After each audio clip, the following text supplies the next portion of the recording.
How to fix Instagram confirmation code not receiving in less than 1 minute. Hello guys, so in this video I'm going to show you how to fix this problem easy and fast.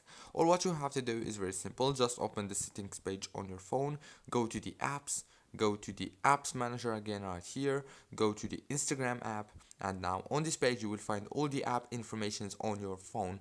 So all what you have to do is very simple, so please keep watching until the end. The first thing you have to do is go to the open by default option right here. Click on it and then click on the open supported link in the app. Click here and make sure to choose always allow.